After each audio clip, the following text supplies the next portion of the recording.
हे नंतर स्कल्पचर्स ह्याच्यावर लावलेले आहेत असं मला जास्त वाटते आर्किओलॉजिकल डिपार्टमेंटनी. परंतु हे खूपच भव्य असं स्ट्रक्चर आहे. मला वाटतं ह्यातलं फार कमी स्ट्रक्चर शिल्लक आहे आता ओरिजिनल.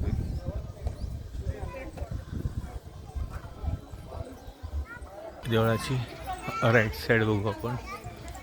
सिमिलर आहे, असं काय फरक नाही. हां,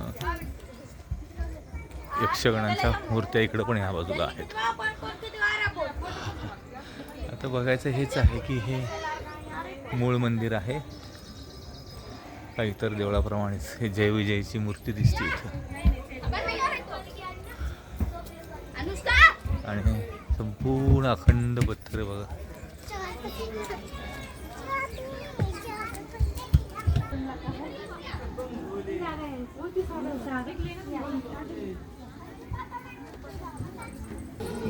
आपण मंदिरात एंटर करतोय. प्रचंड भव्य मंडप आहे आणि तुम्हाला आता दिसेल ते महाकाय शिवलिंग. शिवलिंगाचा मस्त पायथा आणि वरती खूप महाकाय शिवलिंग त्याच्यावरती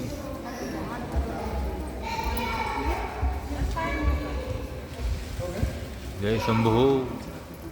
इतर ठिकाणाप्रमाणेच इथे काही जास्त व्यवस्था दिसत नाही. नीट स्वच्छतेचा अभाव, मेंटेनन्सचा अभाव. तुम्ही जर बघितलं तर नीट अतिशय सुंदर या छतावर भव्य असं कोरीव काम आहे.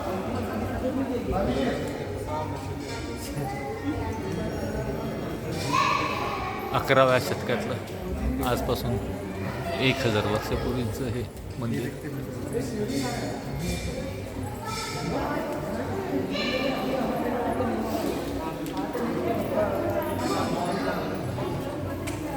थोडं आपण आता शिवलिंगाच्या बाजूने मंदिराच्या आत जायचा प्रयत्न करू.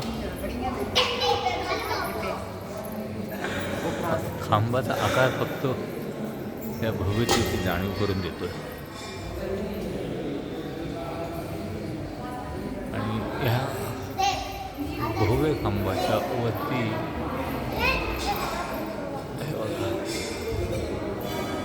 सुंदरसे कोरीवकाम. किती अवघड पडलं असेल हे करायला. मला हे फोटोशूट करायला अवघड पडते.